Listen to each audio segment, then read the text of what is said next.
right now, there are two dogs fighting over a bone in faux-aggressive right-wing media. This is our two big stars of faux-aggressive politics, fake progressives bullshitting the world that they give a rat's ass about actually changing a goddamn thing.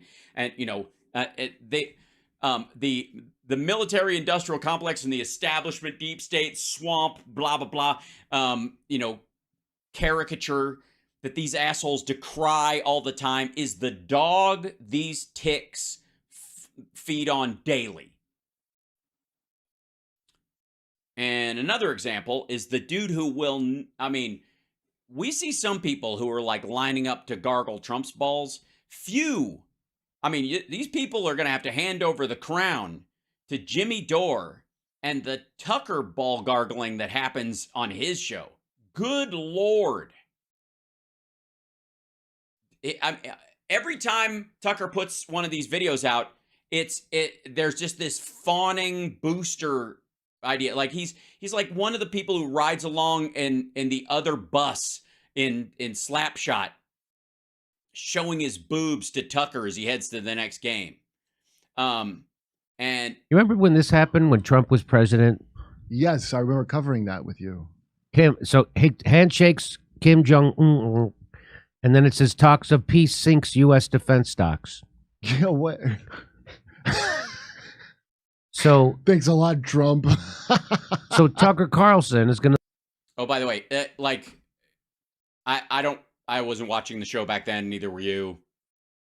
But he's been defending him since then. Mm-hmm. By the way, the peace between the United States and North Korea has nothing to do with the expenditure of military hardware in the United States at all. North Korea could spend every second of every day building every weapon they could possibly build, and they will never reach what China has, which is pitiful, or what even Russia has/had.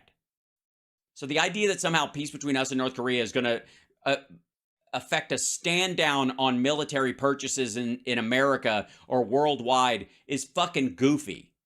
So let's take a look, if we will, because why not go back to that? Give me 1 second. This is, hold on.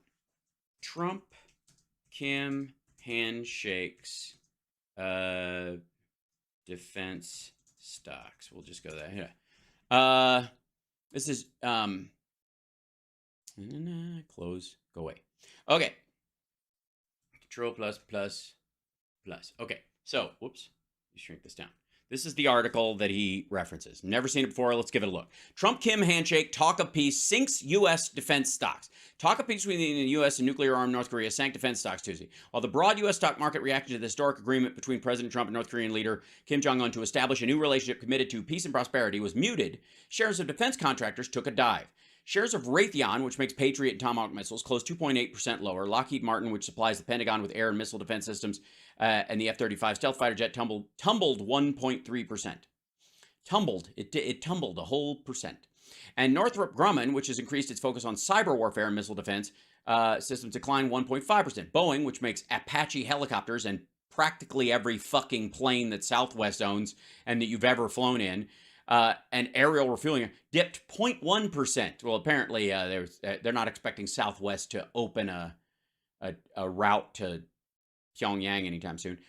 General Dynamics, a Navy shipbuilder, fell 1.6. By contrast, Dow Jones Industrial Average finished the day virtually unchanged with a loss of less than 2 points. Everything was in the margin of this 2%, this 2 points. While most stuff went up, apparently these four stocks were equal to the general drop in the entire fucking stock market that day. But I'm sure we'll learn more. Okay. Any political or diplomatic developments that lower the chance of military conflict cools interest in defense-focused companies, says Brad McMillan, Chief Investment Officer, Commonwealth Financial Network in Waltham, Mass. If weapons are used, they need to be replaced. That makes war a growth story for these stocks, and one of the big potential growth stories recently has been North Korea. What that agreement does, at least for a while, is take military conflict off the table. While peace overtures between the long term will put defense stocks on the defensive in the short term, investors shouldn't worry about long-term problems for makers of military equipment, explains Gary Kaltman, president of Kaltman. Funding will be plentiful for years to come. President Trump signed a $1.3 trillion spending bill in March that includes a $160 billion boost in defense spending over 2 years, reversing years of decline and unpredictable funding, according to U.S. Department of Defense. And thawing relations between the U.S. and North Korea isn't likely to translate into lower defense budgets.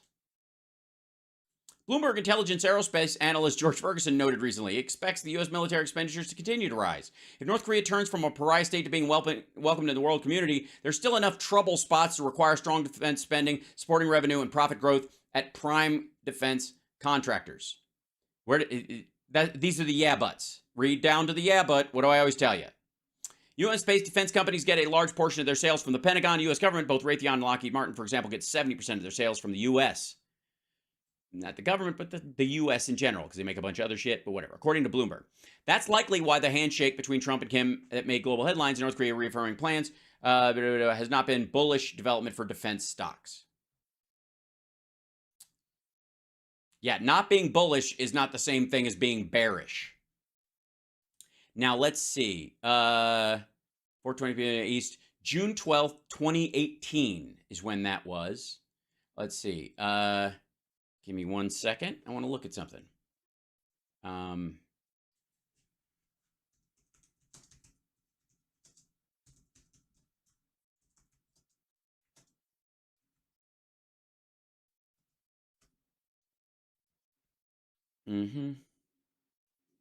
Let's see.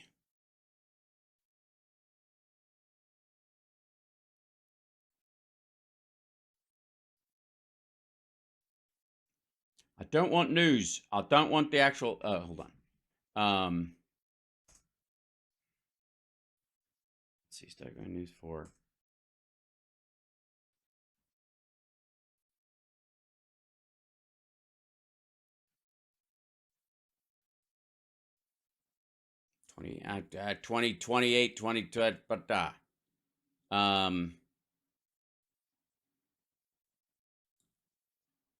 Stock market. Let's see. Stories, maybe.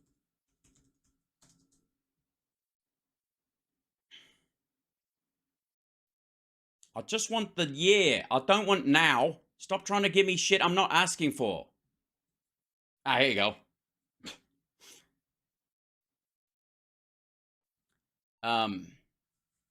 While the rest of the market went down 2% in this particular day, some other stuff was just fine, blah, blah, blah, and it was wonderful and everything. And then 2018 was the worst year for stocks in 10 years. And this is when they had no idea that COVID would pop onto the scene the following fall. Markets look for a fresh start in 2019. Oh dear. 2018 was a record-setting year for stocks, but it's one investors would rather forget. The Dow fell 5.6%. The S&P was down 6.2%. NASDAQ fell 4%. It was the worst year for stocks since 2008, and only the second year the Dow and the S&P fell in the past decade. Trumponomics. December was a particularly dreadful month. Let's see. The Dow was down 8.7%, worse since December 1931.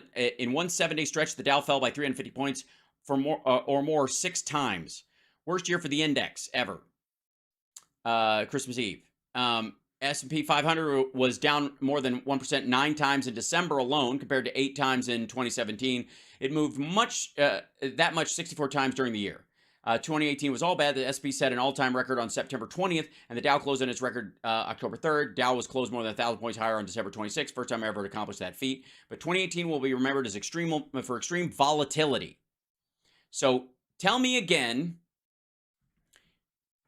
how you can read into the year that was literally historic volatility as an example of this will tell you how the world feels about war and peace. By the way, you're watching Hal Sparks Mega Worldwide. Like and subscribe. Give a thumbs up. Support the show. Patreon.com/Hal Sparks. Don't forget to subscribe if you're on Twitch. We got to get our numbers up. Twitch.com/Hal Sparks. Although they are now taking way more money. So if you want a Venmo or PayPal tip jars right there, you could just kind of throw something that way. That's lovely. Or, Venmo is where we're working to build our computer from. That's going to be the computer account, I think. So anything you can help, you can do to help. And if you can't do anything to help, I love you anyways. And I'm glad you're here because your time is the biggest gift you can give anyone in the world. And I'm grateful for it. There you go. All right, now let's go on to this dickhead taking the most volatile year in stocks since whatever 1930s, and yeah, Talks of peace sinks U.S. defense stocks. Yeah, what? it's almost like, and I would recommend if you're going to talk about the financial markets, I'd get more than one headline to prove my point. So, Thanks a lot, Trump. so Tucker Carlson is going to let you know why Trump was indicted. So we all know Trump got indicted. We did? What? When did that happen? It's again the most garbage of garbage things. It's the most garbage of garbage things. The most garbage of garbage things. Hot take from Jimmy Dore. Trump's totally innocent. They made it all up. It's the most garbage. The FBI brought those boxes in. They're full of pictures of his grandkids taken by the White House photographer that Barack Obama retroactively classified. It's about some he didn't handle classified documents correctly. Nope. No, it isn't. It's not. That's what the Hillary, Biden, and Pence stuff is about. That's civil and can be worked out as a gentle person's agreement. This is about engaging in a conspiracy and withholding documents he knows he had no right to and that were secret at the time, that he admits on tape. This isn't even fucking close. So understand from this point on that Jimmy is simping. Because he's either not read the indictment, which I doubt he's read it, or he's pretending he didn't. Like, for what I understand, taking home classified documents is basically the same as taking home a stapler. Yeah, at this point, they all do it. Yeah, it's the same. Yeah, it's the problem is when they ask for the stapler back and you engage in a game of cat and mouse playing hide the stapler, which I'm sure Kurt and Jimmy have played. I'm not here to yuck anybody's yum. It sounds like a good weekend. A and B, by the way, he's the guy who determines what's classified and what's not. Right, and he did not declassify those documents. So what's your fucking point? He knows he didn't declassify them. He knows he did not determine that they were declassified. He knows that they're not for public consumption. If they're declassified, I put in a FOIA request last week for all the documents marked classified that were at Mar-a-Lago after the date of January 21st, 2021. If Trump declassified those things or magically declassified them or had the ability to declassify them just by taking them out of the Oval Office, I should have the right to have all those documents and post them as anywhere I want online or read them out loud. What's the fucking problem? So, do you know, right. There's nobody higher than anyway. So so Tucker Carlson's going to tell you. So he did Trucker Carlson. another monologue. Tucker Carlson. By the way, why is Kurt on like a TV monitor? His third show on Twitter. Is Jimmy doing it from someplace else and they've created a green screen fake space for him? It looks like the same chair. And I'm just going to show you the last couple of minutes. Yeah, and masturbate while you're watching it. What's the protocol, Jimmy? I mean, please don't do what you do during the entire show of Tucker Carlson's thing. It's family hour. And this is what it's really all about. But what about voters? What about her? What are they learning from this spectacle? That we live in a democracy and no one's above the law? I mean... Well, mostly they're learning that they have no power at all because nobody cares about them. But they're... Again, what the... who? I think a lot of people thought that nobody cared about them when they weren't prosecuting this motherfucker. The majority of the voters the last time around. Because if you're going to make the case that all Republican voters during the last election are Trump folks and not just voting for the R or against communism or whatever the fuck fear base that they used to motivate those voters at the time. What about the 81 million who voted for Joe Biden who are like, when are we going to throw this motherfucker in jail? It's obvious that he's committing a crime. I mean, I feel heard. They already knew that. Unlike so many... Yeah, they already knew that. That's why nobody showed up. Nobody voted in 2020. Turnout was terrible. They got these free mail-in ballots. Nobody even sent them in. Of our elected leaders, they have been to America recently. They know what it looks like. Have you seen it? If you've got a few days this summer, find out. Take a road trip and see. Okay, wait a second. This is where Jimmy's going to agree with Tucker that apparently any place outside of a big city or a rich area where Tucker is used to being is ass. For yourself. Drive 500 miles in any direction and then 500 miles in any direction. Come home. How are things looking? And just do that. Do a 1,000-mile lap and look out for any shit you might find. Now, granted, if you're leaving Los Angeles, you'll get, and you drive through Devin Nunes's district, his old district, to San Francisco, and then turn right back around and just stay on the 5 the whole time. It's ass, but that was always true. But you drive up the coast, it's quite lovely, and the little bed and breakfasts and the little restaurants that are open, and even Silicon Valley, like there was a dip in, like, rent was almost becoming affordable in the Cupertino area for a little while. Not anymore. Well, they should look great. They should look great. The federal government spent $6.5 trillion last year. That's more than any government has ever spent, ever. Well, again, not last year as part of the COVID process is what he's talking about. But that money, once Trump spent it, it just stayed spent is the idea. And the budget of the government overall for everything that it does forever, especially when it comes to Social Security, Medicare, Medicaid, and paying the debt on those kind of things. What that budgetary need, another conversation entirely. But that has no reflection on how well the economy is doing and where people are. Because there are times when we've spent more than that amount, and yet standard of living was lower or higher. It's not related.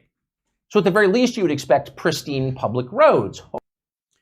Well, I see a lot of construction. I see the attempt to make them pristine. I certainly didn't see any of that shit during the Trump years. Oh, no.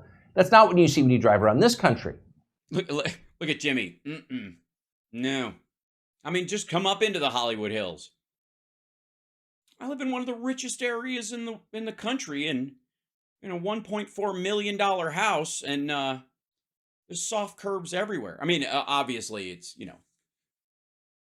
there's smaller roads and stuff because we want to maximize the real estate, and it's an investment property, and that, that makes a lot of sense. But there are potholes and Jersey barriers everywhere. Yeah, the world is a giant pothole. I know most of the people, I like you guys, just don't drive. I mean, first of all, whatever you do, don't drive 1,000 miles round trip because if you find the giant pothole, you're not getting out. It's somewhere around Portland. Hashtag rip Portland.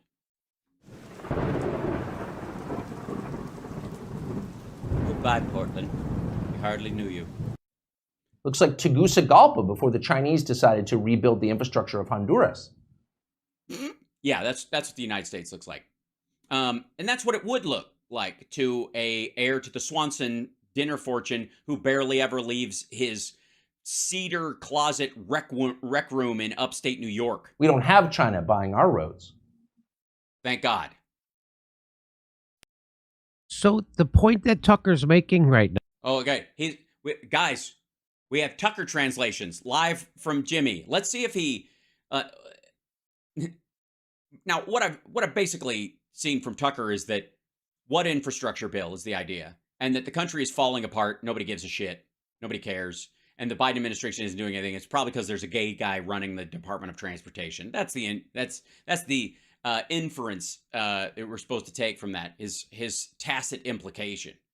But Jimmy, for those of you that don't speak Tucker because you have too many Tucker, I can't even say his name properly. Why would I want to? No. He's gonna translate it for his audience, who apparently he thinks are even dumber than he is that our government is so corrupted that we're ending the way all empires end.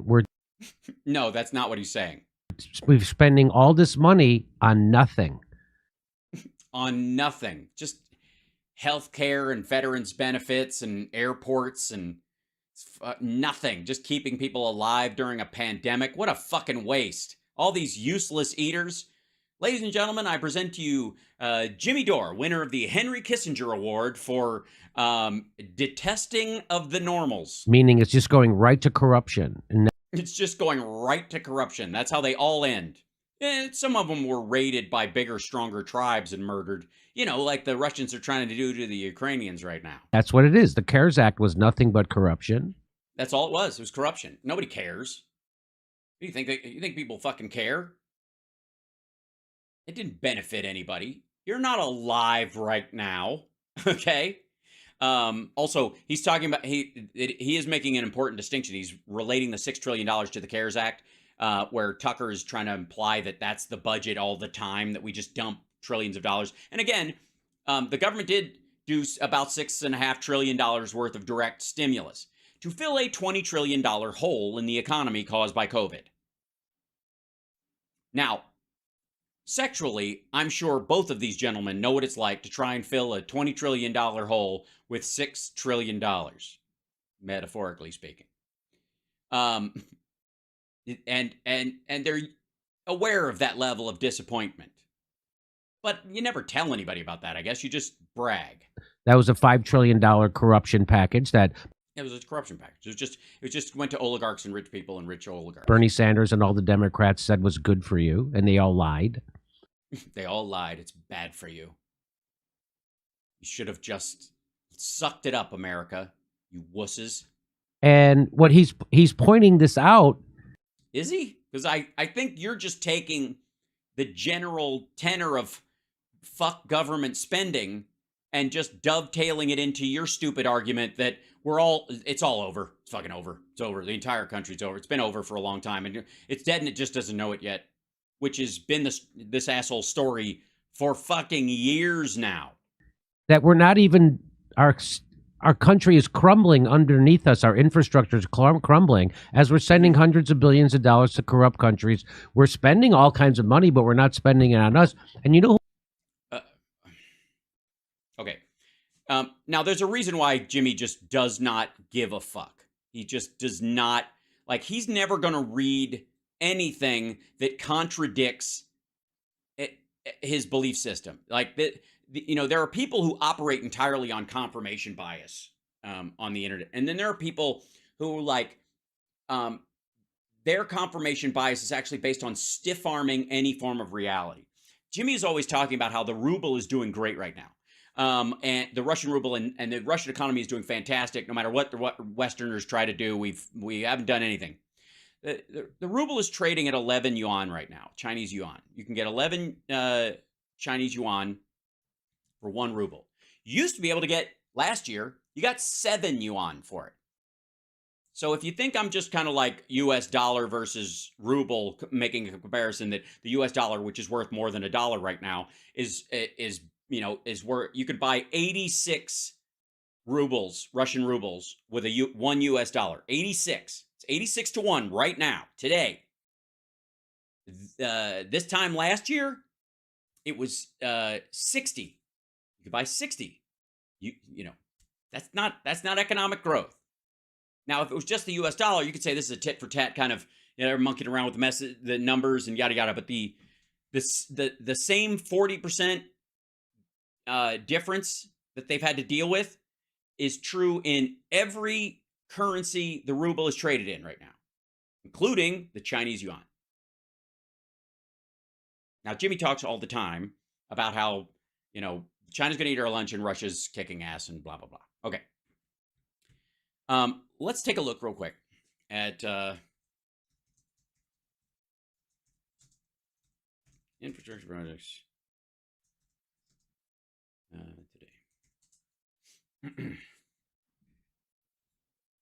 This is a December 15th. This is from December 15th, 2022.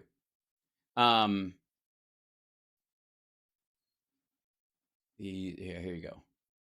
Following projects are planned as part of the Core 222. Run the gamut from railroad, bridges. Here you go. This is an actual list of infrastructure projects ongoing. Like right now, this is the top 25 as far as expenditures. The Gateway Program Hudson Tunnel project, which is very big around New York, $12 billion. Partnership between the federal government and New York City. The Cross Harbor Freight Tunnel and rail improvements, $7 billion. Maryland AM Legion Bridge Road, phase 1 in Bethesda, that's $5 billion. High-speed rail track, Las Vegas to Victorville, $4.8 billion planned for that. That's actually, they're still talking about it. They're still trying to get it done. And it's number 4 in its expenditure as far as the value. The top 20 are valued at $1 billion and above. They're in the planning stages as of Q2 2022. And these are the planning ones. Infrastructure projects in start. Projects in Texas, Hawaii, North Carolina, North Dakota, Michigan rounded out of the top 5 projects, which were reported as in start Q1 22. This is last year, beginning the first of last year. Texas, $606 million for the IH-35 freeway. Sand Island WWTP secondary treatment phase. Airport runway added to the Morrisville, North Carolina airport. US 83 HMA improvements. Michigan DOT I-696 concrete and sidewalk reconstruction. Pavement improvements. 17-mile flood protection in Missouri around Kansas City. Florida Department of Transportation widening construction to add those to widen the road in Mineola, the freeway around there. South Canadian wastewater treatment plant expansion in Oklahoma City. Arkansas Department of Transportation widening improvements. These are all, cleaning roads and widening them at the same time. Like you don't add a lane and then not fill the potholes. It's all done at once.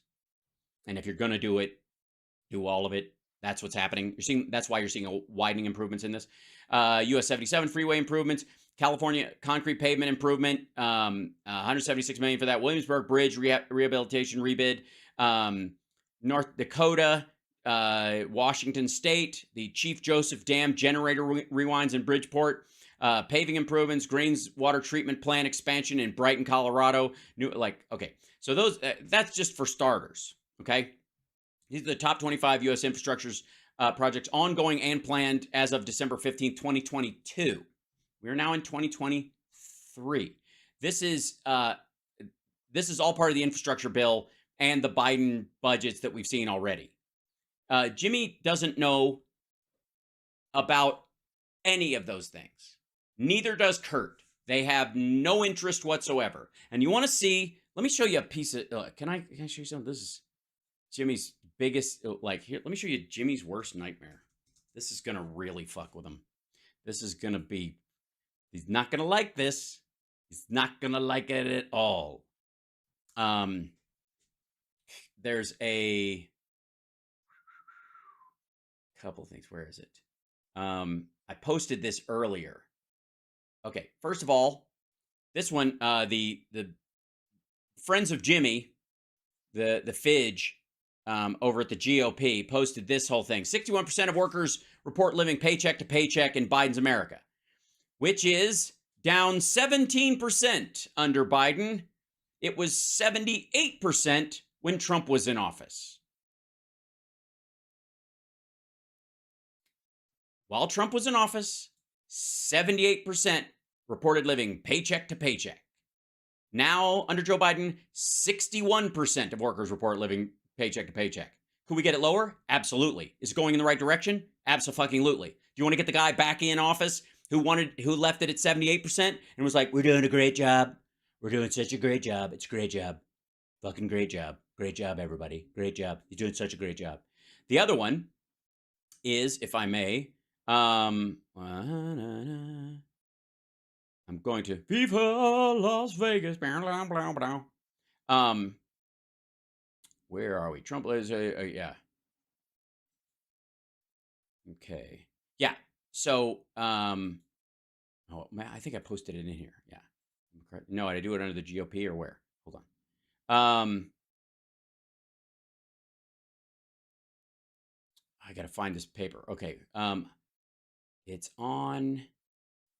Hold on. I'm going to bring you in chat room for 1 second because I want to find this myself. I think I have it on the story in here, and I'll send it to my crew in here. Where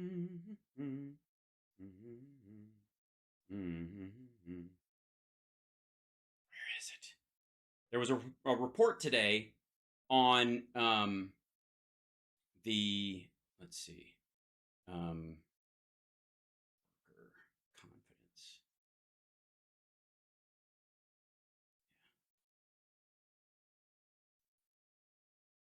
let's see, latest. Da-da.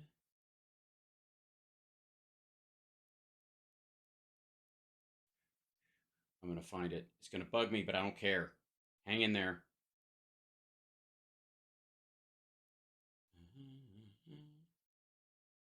Yeah, okay. So, yeah, I found it. Okay, give me 1 second. This is so fun. I like, it's worth irritating these fuckers. So, Dean, I looked at it. I just had it. Okay. This is, and again, no one has any illusions that that there's not still work to do. The question is who's actually doing the work and wants it to actually result in something fucking good. Let's see. Let's see. Yeah, here you go. All right. There's going to be here you go. And 3, 2, load. There we go. All right. Job satisfaction report 2023. This report is done every year since 1987. They do this study every year. So this was during Reagan when they started this, and all through the Bush 1, Bush 2, Clinton, Obama, Trump, and then, of course, Joe Biden. Job satisfaction 2023. U.S. worker satisfaction continues to increase. U.S. workers have never been more content. Overall job satisfaction amongst U.S. workers, which is one of the things that I think Jerome Powell is trying to fuck with, but we'll get to that in a second. He's not going to do it, though. They're going to pause the rates. But there you go. Overall job satisfaction amongst U.S. workers increased 2022 to its highest point since the Conference Board began surveying U.S. worker satisfaction in 1987. Largest gains occurred in experience of work components such as work-life balance, workload, performance review process, largely because a lot of people split time between an office and home, are able to, be around their kids more and all that kind of stuff while still doing basically the same job. Go fucking figure. Now, obviously, if you work at a factory, you can't do that. So if you're able to do that because of the kind of job you have, like the job I have right now or whatever, count your fucking blessings and thank somebody who actually has to show up someplace to do their fucking job. And that's my roundabout way of saying if you're rude to waiters or custodians or anybody like that, you're a raging piece of shit and I don't want to talk to you. Okay, so the satisfaction with compensation benefits components, including health plans, bonus plans, and education and job training programs also significantly improved in 2022 compared to a year ago. Job satisfaction is at the highest level since our survey began. Now, this isn't all rosy. There's still work to be done. But it's kind of amazing where we are compared to where we were, because that's how you measure progress. You don't go, well, if it's not perfect, then just fuck it. Just set fire to the whole thing, which is the Jimmy Dore, economic strategy for everybody else but him. So 3 decades, largely due to tight labor market and more flexible work arrangements. Despite predictions of a mild recession in 2023, the labor market is expected to remain tight. To remain competitive in attracting and retaining talent, employers should continue to offering enticements. Yummy. That sounds so much better than benefits. Enticements. So, women are significantly less satisfied than men across all 26 job satisfaction components surveyed, which means firms need to be more conscious and intentional about achieving pay equity and addressing gender gaps amongst numerous other factors of satisfaction. I agree. And that's why I voted for the guy of the last 2 people who are actually going to be fucking president when you choose between one of them who actually gives a raging fuck about how women do in the workplace and has put some of them on the fucking Supreme Court and has put a bunch of them in charge of actual important cabinet positions and made the fucking vice president a woman because he thinks it's about fucking time. It matters. Doesn't matter, dude. That's all identity politics. Across the majority of 26 factor surveys, surveyed employees with hybrid work arrangements reported the greatest job satisfaction, that's exactly what I was talking about, compared to fully remote or fully on-premise workers. Where possible, leaders should continue the support of hybrid work arrangements to keep job satisfaction high. So everybody who only works from home is just as miserable as only on-premise workers in that idea. Apart from the competitive pay, the factors that most influence employee retention center around work, experience, and culture. So having a good time and, working at someplace with fucking beanbags and upright video games, I suppose, is one of the things. But the competitive pay part, where you can work on your own environment, is often better. And by the way, like, subscribe, give a thumbs up, support the show, and patreon.com/HalSparks. I would like to keep doing this as a job instead of having to, jettison the first sign of a more lucrative work. These factors intersect with top predictors of overall job satisfaction, suggesting that leaders should prioritize the cultural aspects of work to drive both employee retention and job satisfaction. This is that measure. Started in 1987, it was 61.1. That was the highest ever. They asked people. And then, again, just like quantum physics, you can judge speed but not mass, or mass but not speed. If you look at something or you start asking people about something, they will eventually start complaining, even if they don't have any complaints. So they start asking, and then it starts to crater. And obviously, a lot of this has to do with the shift in work demands versus assisted productivity. Because if you'll notice, one of the things that leveled it out was the introduction of the smartphone, and then the expense of technology and what it actually did that it had a dipping effect. And then 2000, and then of course, like, it was starting on its rise, and then like here it dipped down around here, and then it cadavered around 2008, obviously, because people were taking jobs they didn't want to take because they needed a fucking job. Lowest point of the entire thing was 2010, because this is when you lost your job, and this was when you were able to find a job as shit started to heal. It took 2 years, right? Here's Obama's first year in office, and then after that, after they start salvaging it, this is when Jimmy said they fucked up everything, and Obama destroyed the economy and wrecked everything. This is when it started to go up again. 2010, up through here. Then we get to 2016, levels out around 2017. And they start asking people, 2017 to 2019, 2020, it's on a normal climb, in line with what you're seeing here, right? And then you get to 2021, and boink, it keeps going up. After that, there's the election right there. It's on its chart up. Whoop, it's just going in the right direction. Didn't change, didn't collapse, didn't anything. We surveyed workers out of 26 components of job satisfaction 2022. 23 were identical to those surveyed in 2021. Each component improved, with the largest gains occurring in non-compensation related job satisfaction. Compared to 2021, the largest improvements in job satisfaction came from, quote, work-life balance, 5 points, workload, 4.5 points, and performance review process, 4.3, because they could do it via Zoom, and so they didn't have to sit in the office with the gropey McGroperson. I can't be the only person having this experience. Hal, we like your acting, but we'd like to have a sit down with you. Could you, lay down, face down. Anyways, yeah, so overall satisfaction, there you go, the last measurement, 2022, 62.3. Difference of 2.1 from the year before. It's gone up. Work-life balance up, there you go. Now, the vacation policy stayed about the same, went up a little bit. Physical environment went up a little bit. Mental health benefit, quality of leadership, organizational culture, they only judged it later. Like this year, they started adding that. So this is the standard, but there's been no non-applicable because they didn't even ask before. So, just to be abundantly clear. Who else made that Not only will Jimmy not read that, he can't. point? The guy who was just on this show, Chris Hedges, in his book called America, the Farewell Tour. Uh-huh. Where did he used to work? He used to work someplace, and they shut it down. I don't remember. Anybody remember why? I gotta look.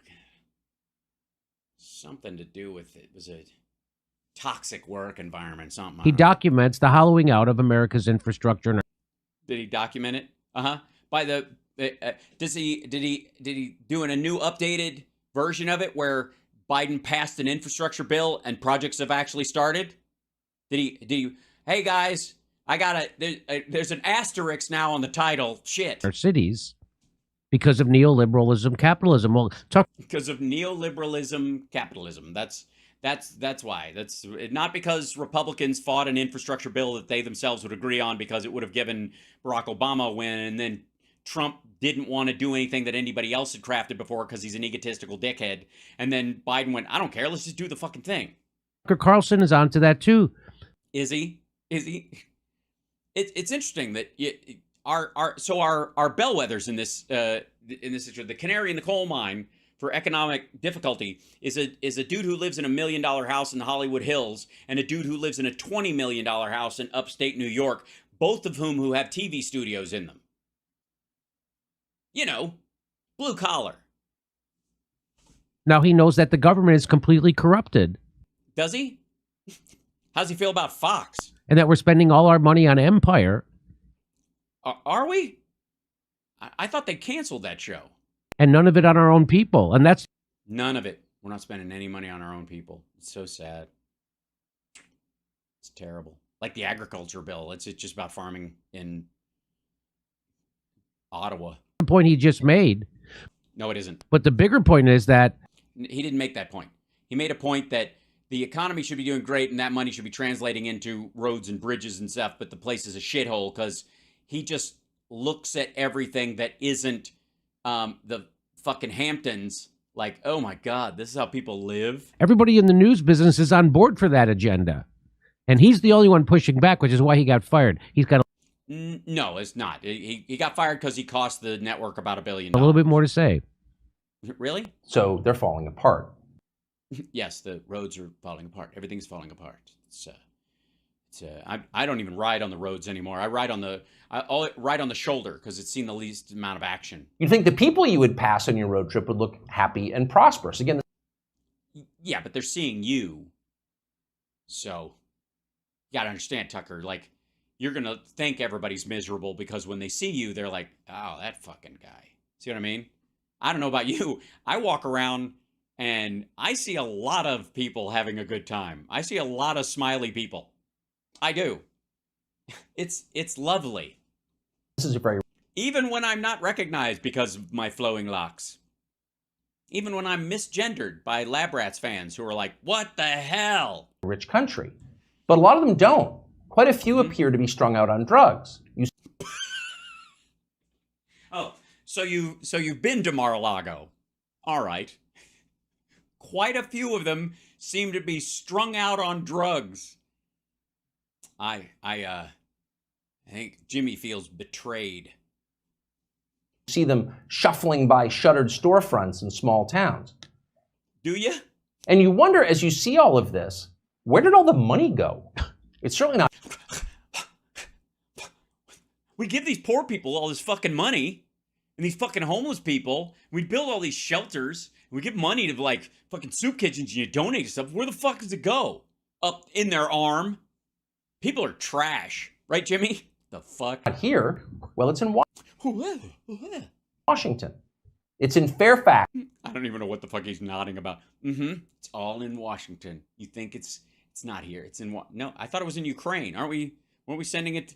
Don't Americans live in Fairfax, Virginia? In Loudoun counties and in leafy, perfectly manicured Northwest DC. And your neighborhood and Jimmy's. And of course, a huge chunk of it went to Ukraine, to Zelensky. Look at this. He says, even Tucker agrees with me. What do you mean even Tucker agrees with you? Yes, we know you guys are basically psychically conjoined twins. Zelensky and his at this point. friends. Not because you voted for that. You didn't vote to. Yes, I did. Yes, I did. I voted for that. I voted for Joe Biden to make decisions that I would view as humane and important. And he did. It wasn't on the ballot because it hadn't fucking happened yet. Blame Vladimir Putin. If Russia hadn't invaded and we were investing this amount of money into Ukraine, be a bit hinky. It's amazing if the dude bribed Biden $5 million to help Ukraine, the fuck did he bribe Putin to attack it and lose 250,000 of his own countrymen? Give it to them. You never would. Yeah, I would. Yes, I would. But because Joe Biden and his many allies, from Chuck Schumer to Mitch So none of his allies would watch this shit, is what you're saying. McConnell. By the way, is Jimmy just having a fucking watch party?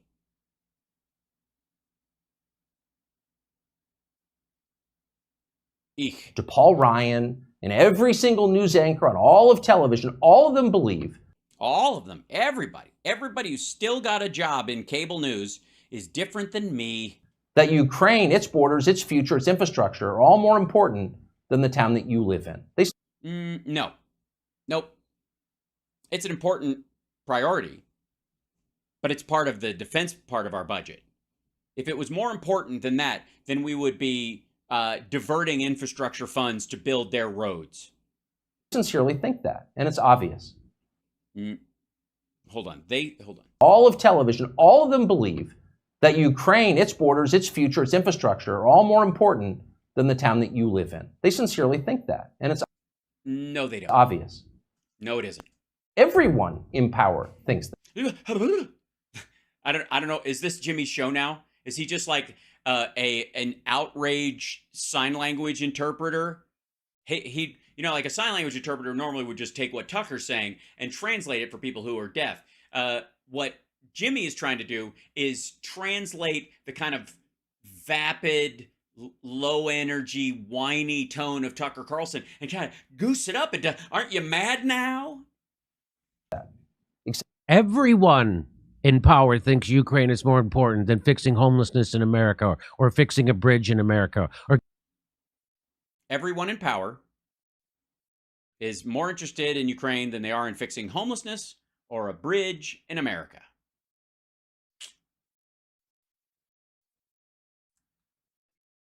Then why are we putting any money in this country towards those things? Why are we putting more money into those things? By the way, state to state. Now, the federal government cannot build homeless shelters in a state without that state's permission. And if they could build all kinds of buildings. So the laws and rules are different state to state. Now, there's federal funding to support those efforts, but they are borrowed and bond initiative and the based on bond initiatives, and the legislatures of each state have to work those things through. Now, which party do you think takes more steps to build affordable housing or make changes in the housing structure of an area and increase building versus the other when you elect them? Fuck it. Flip getting a living wage in America, or getting free college in America, or ending student debt in America, or anything in America. First of all, you do have, for large part, you can get effectively free college in America. University is a different thing.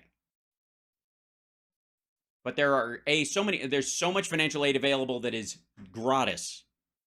And again, it's the Biden and the Obama administrations that did the most to move that ball down the field. Trump's not even interested in that shit. Otherwise, you're not a bootstrapper. Why? Because they're not there to serve you. They're there to serve their corporate donors, which is what corporate donors. And also, if you're poor forever, what money are their corporate donors going to make? If these super rich oligarchs are out there, what the fuck are they going to sell to fucking dirt poor paupers scrounging for fucking acorns in the dirt?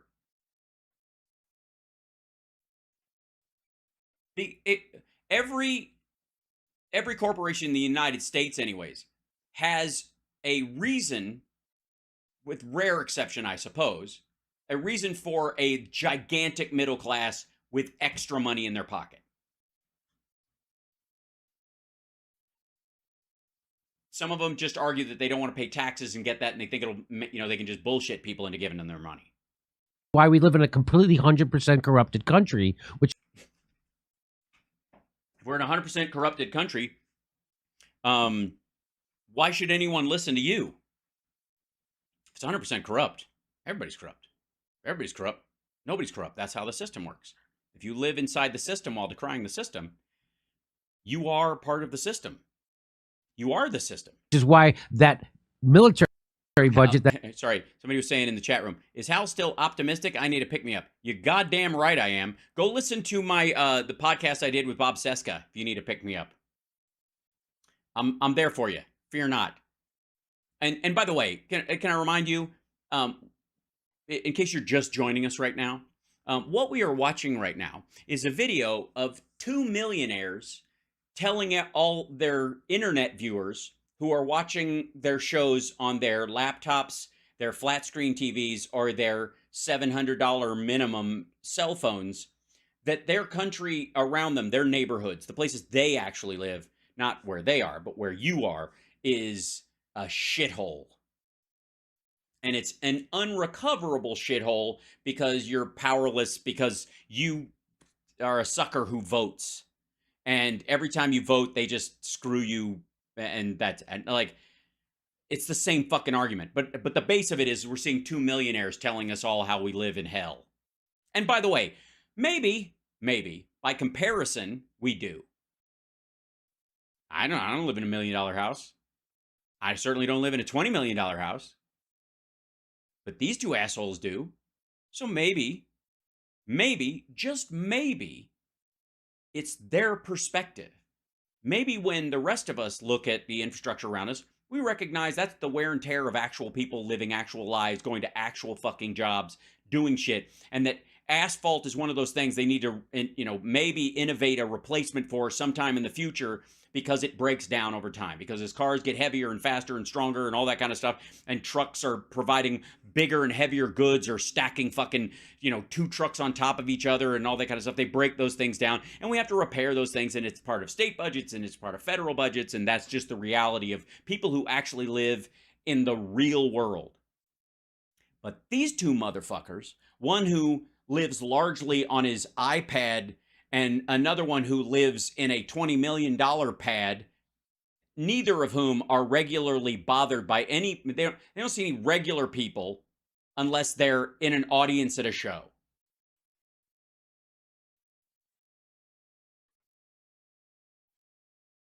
In which case, again, fold that into the perspective. And that's assuming that, and anybody who's come up, I've had people come up to me at a show and disagree with either a premise or joke, or not think something's funny, or not think something should be talked about, or in the political realm of things where people would be sensitive about something. I've had conversations about stuff. I've even had people come up and they don't like what my character did on Queer as Folk and who they did it with, because they should have been doing it with somebody else or whatever. I've never had an argument post show about any of that shit. We have a nice conversation. This motherfucker yells at anybody who disagrees with him immediately, like a fucking blown fuse. And this asshole, when's the only time that motherfucker will ever fill his own gas tank is when somebody's filming it so he can look like he's not in an ivory tower. It's $1 trillion is $1 trillion of complete corruption. Again, again, then fucking leave. There's a difference between saying, America love it or leave it concept of you got to love everything we do or you got to get the fuck out. There's a difference between that, which I think is a ridiculous notion, and the idea that the country that you are in and that you are a citizen of does zero good in the world, and not only that, is the actual genesis of all terrorism, violence, and exploitation on the fucking planet. That's not, not having a pure love or a pure patriotism and, having some sort of country idea of if you don't wear a flag and you don't put it on your truck, I don't want to talk. You get out of here, go live in Cuba, you commie. That's not the same thing. Because that person may have a problem with the United States, or they may, want to deal with the leftover problems from slavery and redlining and those kind of things, and the intrinsic problems that a country will face when it has a broad, diverse populace that's interacting together. For immigrants, people born here, people brought here, there's a whole gamut of things, and that's very complicated. And in addressing that complication, some America love it or leave it types in the South oftentimes will say, fuck you, don't question anything. That's absurd.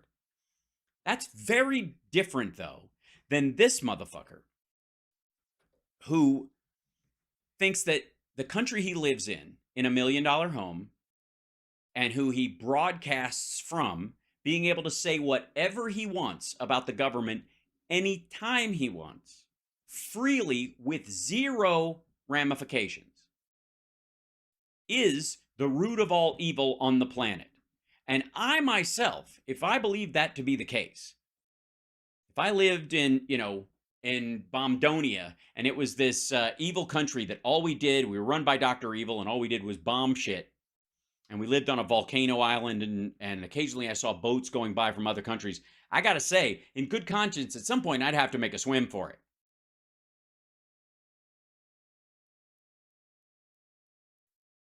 And I certainly, if I was in the country that was the root of all evil on the planet, and I genuinely believed that the government was completely corrupt, murderous, and did not allow dissent, and the only thing that could bring it down is absolute bloody revolution, the one thing I sure as shit wouldn't do is any of the drugs in that country. For my own safety. And what you can draw from that is not that I wish this dickhead ill, but that this asshole doesn't believe a word he's fucking saying about that. He doesn't think he lives in the most corrupt country in the world. He doesn't even have a basis to compare it to. He's got like a Hanna-Barbera level of understanding of world events.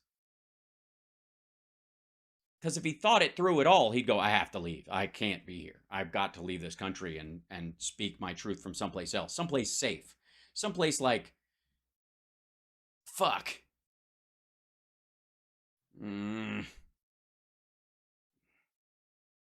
Someplace with a Starbucks.